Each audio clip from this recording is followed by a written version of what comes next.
The silence was the first thing they noticed. Not a peaceful silence. Not the quiet of a sleeping world. This was the dead, hollow silence of a ship on the edge of oblivion. The only sound was the frantic, shallow breathing of the two beings left on the bridge, and the relentless, mocking beep of the proximity alert. It had been a simple survey mission. The galactic consensus had assured them this quadrant was empty, a forgotten backwater. They were the Nine Thale, a people of gentle song and intricate mathematics, built for a universe of soft light and lighter gravity. They were not built for this. "We are the last," the navigator whispered, her voice a fragile chime in the oppressive dark. Her long, slender fingers trembled over the shattered console. "The life pods, they're gone.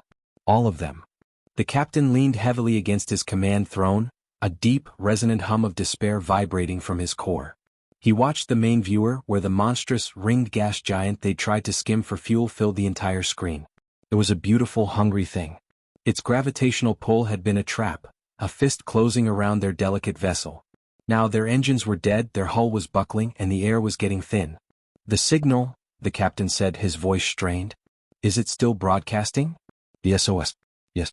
On all galactic consensus emergency bands. A repeating chime of our demise.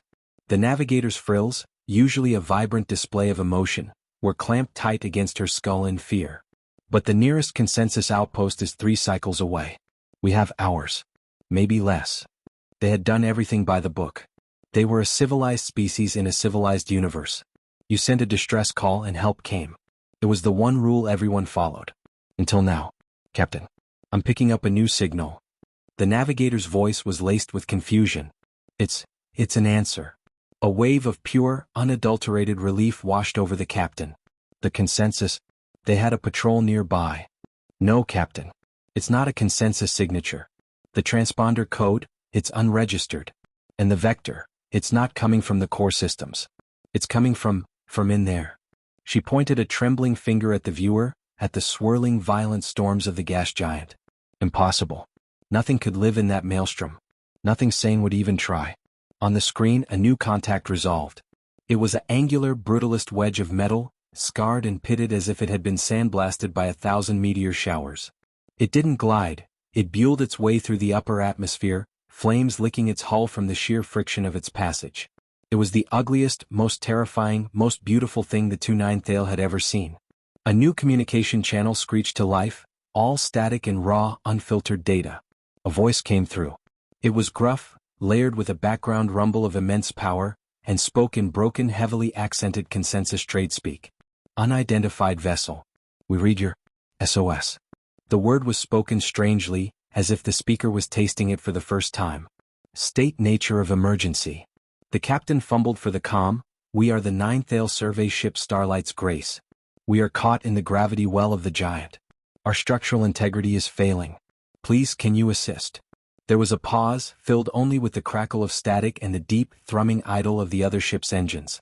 The captain could almost feel the vibration through the void. "Gravity well?" The voice came back, almost sounding amused. "You call this a gravity well? Cute. All right, sit tight. We're coming alongside. Prepare for a hard dock." "A hard dock? Our hull is too compromised. The stress will tear us apart." "Your hull is paper," the voice stated, not unkindly but with a simple, brutal finality. "You'll hold. Or you won't. Either way you're dead where you are. So we're going to try something my people call a redneck tractor beam. It involves grappling hooks and a lot of thrust." The navigator looked at the captain, her large, liquid eyes wide with a new kind of terror. "They are mad. They will kill us." Before the captain could reply, the ship shuddered violently. Not the groan of dying metal, but the jarring, teeth-rattling clang of something massive and metallic latching onto their hull. Alarms he hadn't even known existed began to shriek. The viewer flickered, and now showed a visual from their external sensors. 4 enormous, claw-like grapnels had buried themselves deep into the Starlight's Grace's superstructure. "Good hooks," the voice grunted with satisfaction. "Now, little songbirds. Hang on. This is gonna get rough." The ringed planet, which had been a silent, looming threat, suddenly became very, very active. From its swirling, multicolored clouds, 3 more ships erupted. But these were different. Sleek, organic, and gleaming with a sinister purple light. Their design was unmistakable. "The Scourge," the navigator breathed, her voice a ghost of a whisper. the boogeymen of the Outer Rim. Raiders, slavers, a species that built its empire on the bones of others. They moved with a predatory grace, fanning out to surround the two docked ships. The captain's heart sank. They had traded one death for another. A quicker, more painful one. The comm from the unknown ship crackled again. The easygoing tone was gone, replaced by something cold and sharp as fractured ice. Change of plans, the voice said. Seems we have party crashers. One of the Scourge ships hailed them, a voice like grinding bones and psychic violation filling the channel. Asterisk fools. You have interfered with a Scourge harvest. Release the prey and scuttle your vessel. Your deaths will be swift. Asterisk. There was another pause from the human ship. The captain could hear, faintly, someone in the background yelling. They said, "Scuttle, Sarge," followed by a short, barking laugh. The main voice came back, colder than the void between stars. Yeah, we get that a lot. The channel to the Scourge closed with an audible snap. Captain, the voice said, switching back to their private channel. This is where it gets loud. I suggest you power down all non-essential systems, including your ears. On the viewer, the ugly, scarred ship that had come to their rescue began to change. Armor plates slid back along its flanks, revealing not elegant energy projectors, but rows upon rows of crude, physically fed mass drivers. Panels on its back opened, and a forest of missile silos rose into firing position. The entire ship seemed to unfold into a porcupine of pure, unadulterated violence. The lead Scourge ship, confident in its technological superiority, fired a warning shot, a lance of brilliant green energy. The human ship didn't try to evade. It took the hit on its heavily armored nose, the energy dissipating in a shower of harmless sparks. The silence that followed was louder than any explosion. Then, the voice from the human ship returned one last time, a low, predatory growl that was both a promise and a dirge. All right, you ugly sons of bitches. You just rang the dinner bell. And we are starving. The screen of the Starlight's grace whited out completely as the human ship opened fire, not with the elegant beams of plasma the galaxy knew, but with a storm of solid tungsten rods moving at a fraction of light speed, and the human ship, with the Ninth-Ale vessel clutched in its metal claws, accelerated directly into the heart of the Scourge formation. The universe dissolved into a symphony of violence. It wasn't the clean, precise energy exchange the Ninth-Ale understood. This was raw, physical, and terrifyingly personal. The captain was thrown against his restraints as the human ship, with their own fragile vessel locked in its brutal embrace, surged forward. The G-forces were immense, a crushing weight that made the gas giant's pull feel like a gentle tug. On the main viewer, which flickered and stuttered with the strain, he saw it. The human ship wasn't dodging. It was plowing. A tungsten rod from its mass drivers, moving too fast to truly see, simply erased the lead Scourge raider. There was no elegant explosion, no blooming ball of plasma. One moment the sleek, predatory ship was there, the next, it was an expanding cloud of glittering dust and shrapnel. By the first song, the navigator whispered, her voice trembling not just with fear, but with a kind of horrified awe. The Scourge, for all their cruelty, were not fools. They broke formation, their movements becoming erratic, desperate. Lances of green energy sliced through the void, but the human ship weathered them like an ancient mountain takes a rainstorm. Its armor was scarred and blackened, but it held. It always held. Inside the human vessel, the two Ninth-Ale could only imagine the chaos. But through the crackling comms, they heard not screams of panic, but a strange, focused calm. Shield harmonic holding at 80%. They're tickling us, Sarge. Roger that. Jenkins, stop playing with your food. Launch countermeasure cluster Bravo. Let's give him something to think about. A series of smaller, brighter explosions flared around them as the human ship deployed chaff and decoys. The Scourge targeting systems went haywire, their beams firing wildly. The human ship, the unyielding resolve as its transponder now identified it, was a world of roaring machinery, the smell of ozone and burnt coffee, and a grim, professional competence. In the heart of it all was the sergeant, a man whose face seemed carved from the same granite as his ship's hull. He stood on the command deck, his boots magnetically locked to the deck plates, his eyes fixed on the tactical display. Thrusters at 110%, a young woman at the helm reported, her hands dancing across her console. Structural stress on the tow lines is climbing but holding. That Ninth-Ale ship is tougher than it looks. Or we're just that good, the sergeant grunted, a ghost of a smile on his face. Comms, give me a channel to our guess. Keep it clean. A moment later, the captain's terrified voice filled the bridge. Rescue vessel. The stress, We cannot, the Scourge.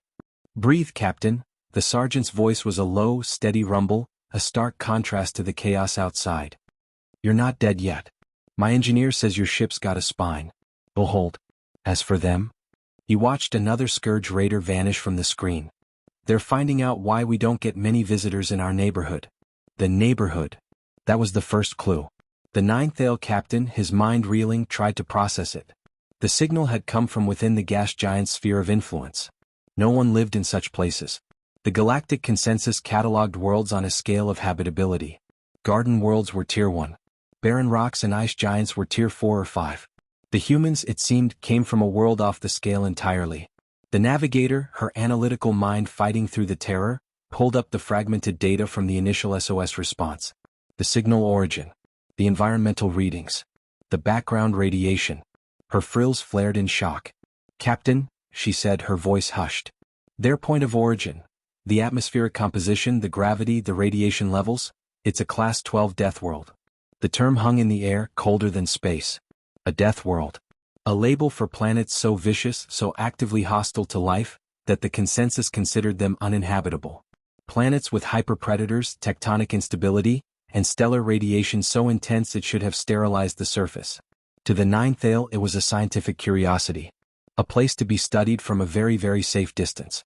For a species to not only survive there but to evolve there. What kind of beings were they? The sergeant's voice cut through their spiraling thoughts. All right, Captain.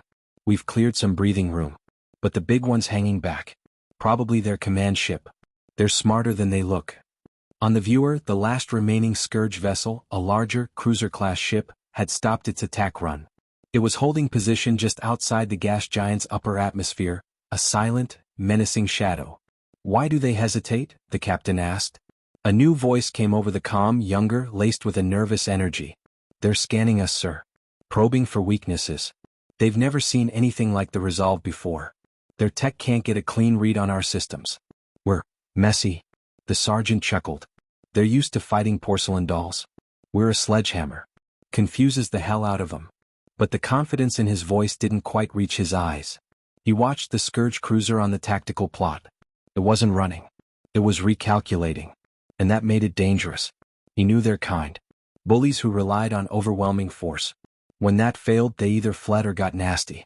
This one was deciding how to get nasty. Helm, bring us about. Put ourselves between the Scourge and our guests. Tactical, power up the main spinal mount. Let's give them a show. Deep within the unyielding Resolve, a low, building hum began to vibrate through the entire ship. A sound so deep it felt more like a tectonic shift than an engine powering up. Conduits along the ship's spine glowed with a malevolent red light, channeling a terrifying amount of energy towards the massive fixed cannon that ran the length of the vessel. On the Scourge cruiser, the commander, a creature known for its ruthlessness, felt a primal unease it hadn't experienced in centuries. The blunt, ugly ship was turning, presenting its broadside. Its energy signatures were chaotic, unpredictable. And now this new power signature. It was immense, dirty, and violent. It wasn't a refined weapon. It was a tool of pure annihilation. The human ship completed its turn. It hung there in the void, a battered sentinel clutching the delicate ninth Ale vessel, its main gun pointed directly at the heart of the Scourge cruiser. It was a silent challenge. The sergeant opened a channel not to the ninth Ale but to the Scourge. You've had your fun. His voice was quiet, devoid of any bravado. It was a simple statement of fact. The folks behind me are under our protection. You can turn tail and run back to whatever hole you crawled out of. Or you can stay. But if you stay, you'd better be ready to finish this. The silence that followed was heavier than any gravity well. The Scourge commander had a choice. Retreat and lose face or commit to a fight against an enemy it did not understand. On the bridge of the unyielding Resolve, the crew waited, their hands poised over their consoles. The low hum of the spinal mount was the only sound, a promise of violence waiting to be unleashed. And on the Starlight's Grace, the two ninth Ale held their breath, trapped between the silent, menacing hunter and their roaring, unpredictable saviors, realizing in that moment that they were not just witnesses to a battle, but to the collision of two utterly different versions of reality. And the outcome was far from certain. The silence was a taut wire, stretched to its breaking point. On the bridge of the Starlight's Grace, the captain could hear the frantic, rhythmic thumping of his own heart. It was a fragile drumbeat against the immense, waiting silence of the void. The human ship, the unyielding Resolve, hung between them and the Scourge cruiser, a battered shield of steel and defiance. The low, building hum of its main weapon was a sound that vibrated in their bones, a physical sensation of impending doom. The Scourge commander did not respond to the human's challenge. The cruiser simply sat there, a sleek, purple blade in the dark. But then, subtle changes began to register on the Ninetale's damaged sensors. Energy signatures were spiking, not from weapons but from a different system altogether. A strange, oscillating pattern that made the navigator's frills clamp down tight in instinctual terror. "Captain," she whispered, her voice cracking. "They're not powering weapons. It's a harmonic destabilizer." The blood drained from the captain's face. He knew the theory.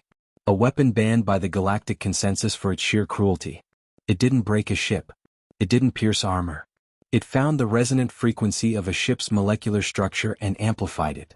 It would make their own hull vibrate itself into dust. Their compromised, fragile ship would be the first to shatter into a million pieces. "They're going to shake us apart," the captain said, the words tasting like ash. He opened the comm to the humans, his voice tight with a new, more intimate fear. "Rescue vessel. They are targeting us with a destabilizer. Our structural integrity will not survive the initial pulse." On the bridge of the unyielding Resolve, the sergeant's grim expression didn't change, but his eyes narrowed. He watched the Scourge ship on the tactical plot, a new layer of contempt in his gaze. "Figures," he muttered. "Go for the weak ones first. Cowards move."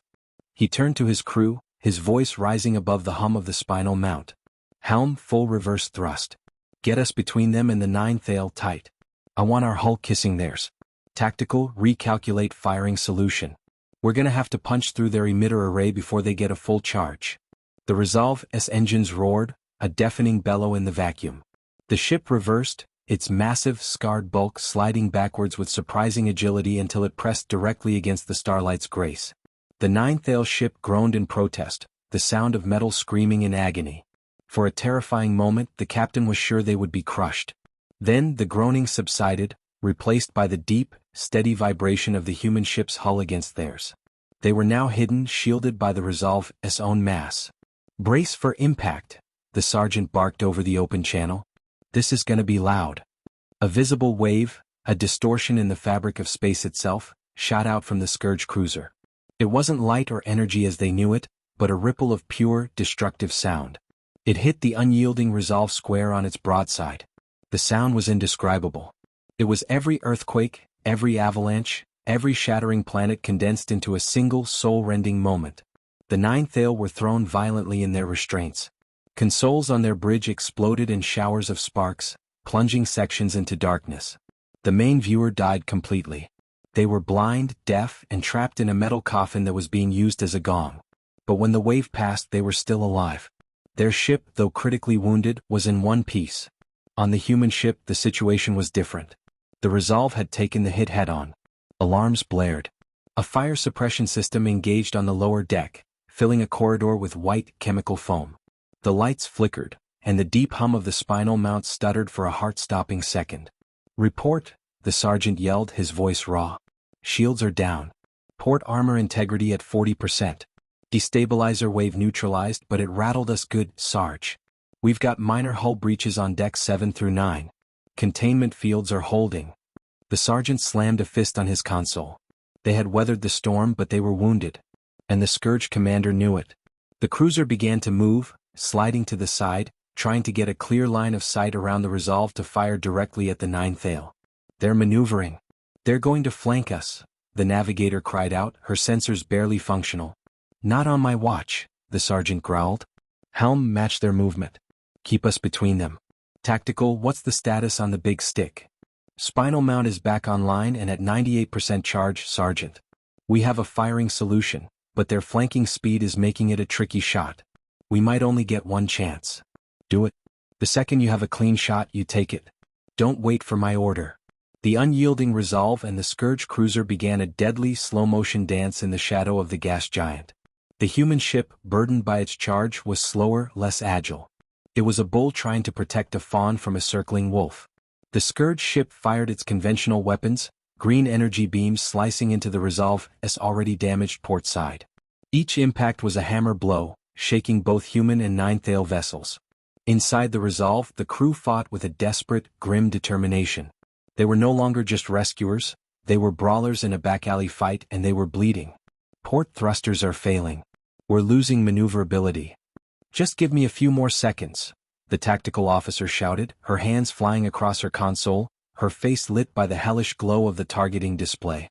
The Scourge cruiser saw its opening.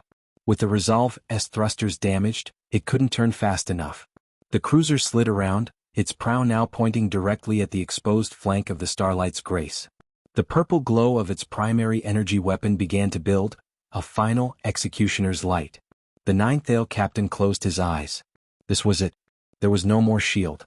No more time. But the sergeant saw it too. And in that moment he made a decision that defied all logic. Helm. Full power to main engines. Ram them. A stunned silence filled the human bridge for a split second. Sarge, the nine-tail ship. Will come with us. It's the only play we have. Now punch it. The unyielding Resolve's main engines, already straining, roared with a fury that eclipsed every sound that had come before. The ship, with the Starlight's Grace still locked in its metal embrace, lurched forward. It wasn't a tactical maneuver. It was a charge. A full-bodied, suicidal tackle aimed directly at the heart of the Scourge cruiser. The navigator on the nine-tail ship screamed as the G-forces returned, worse than anything before. The view from their dead screens was irrelevant. They could feel the insane trajectory, the terrifying head-on collision course. On the Scourge cruiser, the commander recoiled in shock and disbelief. This was not a tactic. This was madness. They began to reverse, their own weapons firing wildly, but it was too late. The human ship was committed, a meteor of wrath and metal. The sergeant gripped his console, his knuckles white, his eyes fixed on the viewport filled with the approaching enemy ship. He opened a channel, his voice calm, almost quiet, a stark contrast to the roaring inferno around him. "Captain," he said to the nine-tail, "I suggest you close your eyes." The two ships, the brutalist sledgehammer and the sleek, predatory blade, closed the final few kilometers in a heartbeat. The unyielding Resolve, with the Starlight's Grace clinging to its back, hurled itself forward, a final desperate act of defiance screamed into the face of annihilation. The outcome was a single terrifying second away. The universe held its breath. The sergeant's order to ram wasn't a tactic. It was a gut decision, a final roaring spit in the eye of death itself. The unyielding Resolve, with the delicate nine-tail ship grafted to its back like a shattered wing, became a single massive projectile. The Scourge cruiser filled the viewport, its purple hull gleaming, its weapons a blinding, final sunrise. The nine-tail captain didn't close his eyes. He was frozen, watching the certain end of everything rush towards him. He could see the intricate patterns on the enemy's hull, the minute scorch marks from battles long past. It was close enough to touch. Then the universe broke. It wasn't the impact. Not yet. From the swirling, violent clouds of the gas giant below, something else erupted. It was not another ship. It was a wave. A living, shifting storm of metallic forms, moving with a terrifying, synchronized intelligence. It was a swarm. Thousands upon thousands of individual units, each no larger than a human fighter craft, but together they formed a shifting, silvery wall that slid between the charging Resolve and the Scourge cruiser with impossible speed. The collision that should have vaporized them all never came. Instead, the swarm absorbed the unyielding Resolve's charge. It was like hitting a mountain of liquid mercury. The force of their momentum was dissipated, spread across a billion tiny points, bringing the human ship to a violent, groaning, but intact halt mere hundreds of meters from the Scourge vessel. The silence that followed was more shocking than any explosion. On the bridge of the Resolve, the crew was thrown forward, saved only by their harnesses. The sergeant gasped, his ribs screaming in protest, his mind reeling. He stared at the viewer. The Scourge cruiser was right there, but between them was this thing.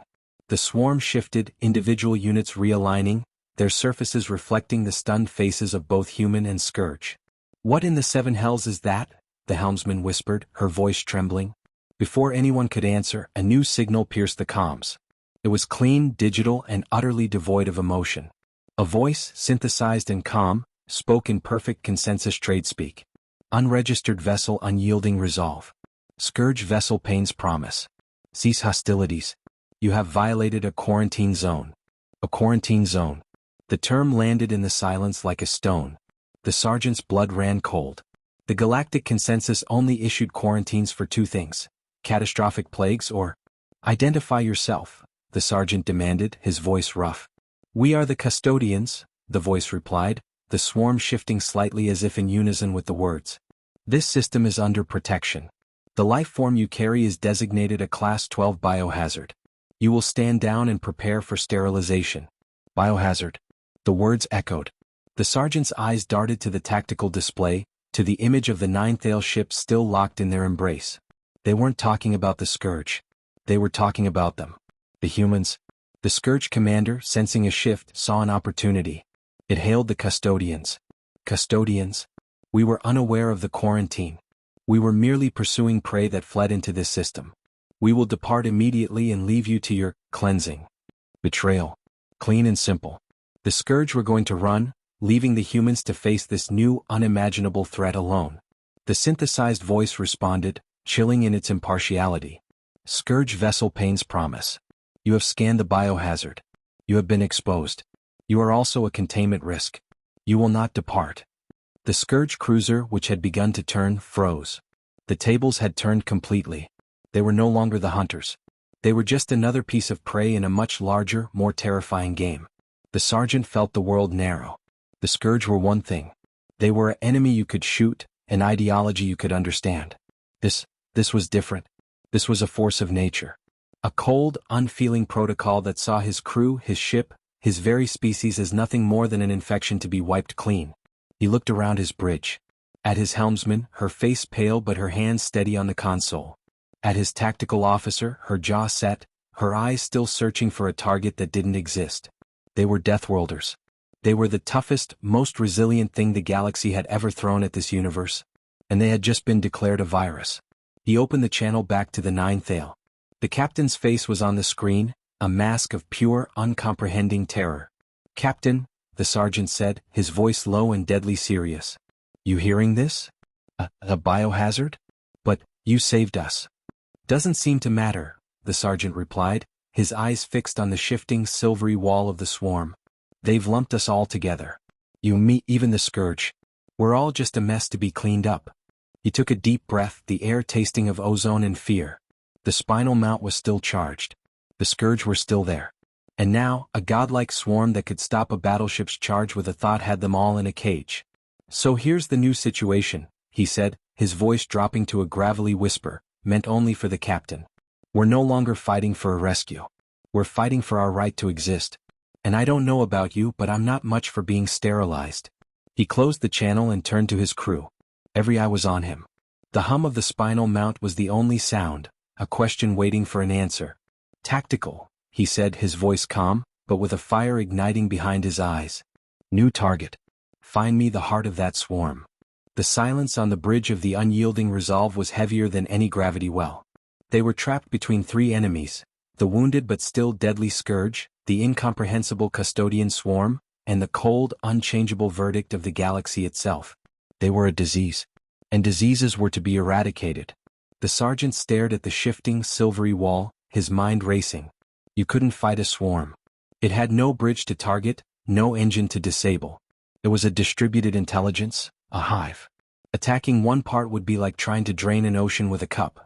Then, a crazy, desperate idea, born from a lifetime of fighting against impossible odds on a world that constantly tried to kill him, sparked in his mind. A Deathworlder's solution. Tactical, he said, his voice cutting through the tension. Forget the swarm. Retarget the spinal mount. I want a firing solution on the gas giant. The young officer at the tactical station swiveled in her chair, her face a mask of confusion. The planet Sarge? You heard me. Target the most volatile storm cell you can find in that upper atmosphere. The biggest one. Pump every joule of energy we have left into one shot. Not to penetrate. I want a deep, resonant impact. A seismic charge. Understanding dawned on the helmsman's face first. A slow, grim smile spread across her lips. A distraction. No, the sergeant corrected, his eyes gleaming with a feral light. Not a distraction. An argument. We're going to show them what a real biohazard looks like. He opened a channel to the 9th Ale. Captain, I need you to do something for me. It's going to sound strange.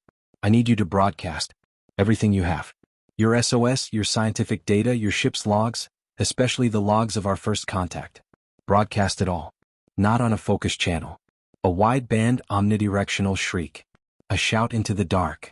The captain, bewildered, could only nod. To whom? To everyone, the sergeant said. Let the whole galaxy hear the song of the doomed. And the war cry that answered. As the Ninth ship began its desperate final broadcast, the unyielding resolve's spinal mount glowed a malevolent, sun-bright red. The hum deepened, becoming a physical pressure that made the air itself feel thick. Custodian swarm, the sergeant said, opening a channel to the silent, judging entities. You've scanned us. You've seen we're from a death world. But you made one mistake. You assumed we were the most dangerous thing on it. He gave the order. Fire. The unyielding resolve shuddered as a lance of pure, concentrated energy, thicker than an ancient redwood, shot from its prow. It wasn't a weapon designed for space combat.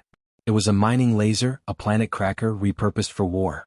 It slammed into the swirling, multicolored storms of the gas giant. For a moment nothing happened. Then the planet answered. The targeted storm cell, superheated by the colossal energy input, erupted. A plume of superheated gas and plasma, thousands of kilometers wide, vomited out into space. It wasn't an explosion. It was the planet itself, lashing out like a wounded god. The electromagnetic pulse that followed washed over everything, blinding sensors and overloading non-shielded systems. The custodian swarm, so perfect and ordered, wavered. The sheer, chaotic violence of the act was an equation they couldn't compute. It was illogical. Self-destructive. It was the antithesis of their sterile order. But it wasn't over. The sergeant's gambit had worked. The planet's violent reaction had masked a different signal. The Ninth frantic, wideband broadcast had been sent. And now an answer was coming. From the shadow of the gas giant's largest moon, a new contact emerged. It was not a warship. It was a vessel of impossible size and elegant, organic design, like a seashell carved from mother-of-pearl and starlight. Its surface was pristine, untouched by war or weather. It moved with a serene, unhurried grace that commanded absolute attention. A new voice came over the comms, soft, melodic, and filled with an ancient, profound sadness. It spoke in the same perfect trade speak. Custodians, stand down. The swarm froze in place, its shifting patterns halting mid-motion. The voice continued, addressing the unyielding resolve. Children of Sol, we are the Lumine. We heard the song. And we heard the cry. We have watched your kind from the dark, waiting. The sergeant could barely speak. Waiting for what? To see if you would become like the Scourge. Predators. Or like the custodians. Sterile. Or something else. The Lumine vessel drifted closer, its presence calming the very fabric of space. You were declared a biohazard not for your biology but for your spirit. Your violence, your unpredictability. The galaxy fears you. The Lumine vessel turned its attention to the custodian swarm. You were created to preserve life by enforcing order. But you have forgotten that life in its highest form is chaos. It is compassion that defies logic. It is the choice to protect the weak even at the cost of the self. These Deathworlders, they are not a hazard. They are a correction. With those words, the custodian swarm simply dissolved. The thousands of units broke their formation, their lights winking out, drifting apart like dust motes in a sunbeam. The judgment had been rescinded. The Scourge cruiser, seeing its chance, spun and leaped into faster-than-light travel, fleeing into the void, forever scarred by the day they saw humans spit in the eye of gods. The climax was over. They had won. The sergeant sagged in his chair, the adrenaline draining away, leaving him hollow and exhausted. He looked at the beautiful, terrifying Lumine ship, the saviors they never knew they had. The soft, melodic voice returned, this time with a subtle shift. A hint of something that sounded like grim necessity. Children of Sol, you have passed our test. You have proven your value. Your capacity for both great fury and great sacrifice makes you unique. There was a pause, filled with the gentle hum of the Lumine vessel's systems. The war against the true Scourge, the devourers of light, is not going well. Our order, our peace, it is not enough. We are losing. We have needed soldiers. We have needed a fist. The Lumine ship began to recede, moving back towards the shadow of the moon. We will be in touch. Rest and repair. The galaxy is vast and it is not safe. Your war is only just beginning. And with that, the ancient vessel was gone, leaving the unyielding resolve and the starlight's grace alone in the silent aftermath. They were alive. They were saved. But as the sergeant looked out at the stars, he felt no triumph. Only a cold, certain dread. They hadn't been rescued. They hadn't even been judged. They had been recruited. For a long time nobody spoke. The bridge of the unyielding resolve was a tomb of shattered consoles and flickering lights, the air thick with the smell of ozone and sweat. The sergeant sat in his command chair, the weight of the Lumine's final words pressing down on him harder than any G-force. Your war is only just beginning. He had come out here to answer a cry for help, a simple, noble thing. Now he felt like he'd just signed his entire species up for a conflict he couldn't even imagine. He finally pushed himself up, his joints aching. Status report, he said, his voice rough. The helmsman was the first to respond, her voice thin with exhaustion. Main engines are offline. Thrusters are responsive. Life support is stable, but we're bleeding atmosphere from 3 decks. The hull is a mess, Sarge. The 9th Ale ship? Still locked on. Their power signatures are weak but stable. I think they're okay. Okay. It was a relative term. The sergeant moved to a less damaged console and opened a channel. The face of the 9th Ale captain appeared. The fear was gone, replaced by a deep, profound weariness, and something else, a dawning, humbling respect. Captain, the sergeant began, unsure of what to even say. The immediate threat is handled. The captain bowed his head, a graceful gesture that seemed alien and beautiful in the aftermath of all the violence. We owe you our lives, our song, our everything. We had given up hope. You were our war cry. The words hit the sergeant with an unexpected force. He was a soldier, a mechanic, a man who solved problems with his hands and his will. He wasn't a poet. But in that simple phrase he understood what they had done. It wasn't just a rescue. It was a statement. What will you do now? The captain asked. The sergeant looked around his broken bridge at his battered crew. They were watching him, waiting. They had followed him into a suicide charge against a superior enemy, and then into a confrontation with a force that seemed like God. They'd do it again. We'll patch the holes, the sergeant said, a slow, determined smile finally touching his lips. We'll weld the plates. We'll get the engines burning again. He gestured to the star-dusted void on the main viewer. And then we're going home. The word hung in the air. Home. It wasn't just a place. It was an idea. It was the world that had forged them, the messy, violent, beautiful planet that the rest of the galaxy saw as a death trap. They had a story to tell. A warning to deliver. The journey back to the edges of human-explored space was long and quiet. The unyielding resolve, towing the gently crippled Starlight's grace, was a slow-moving monument to a battle nobody back home would believe. There was no fanfare when they finally limped into the range of the outer listening post. Just a burst of confused, frantic hails. The sergeant handed over the 9th Ale, their ship gently transferred to a clean, sterile consensus medical vessel. The farewell was silent, a final long look between 2 captains from different stars, bound together by a hymn and a war cry. There were no words big enough. Then came the debriefings. Endless, circular, frustrating. Men in crisp uniforms and clean rooms listened to his report with growing skepticism and alarm. They didn't believe him about the Lumine. They called the custodians a previously unclassified scourge weapon. They filed the entire event under first contact, hostile, contained. He was put on leave. He went back to Earth, to the noise and the rain and the overwhelming, teeming life of it. He stood on a cliff overlooking an ocean, watching the violent, beautiful waves crash against the unyielding rock, and he understood. The galaxy was just a bigger ocean with bigger storms. And humanity wasn't a life raft.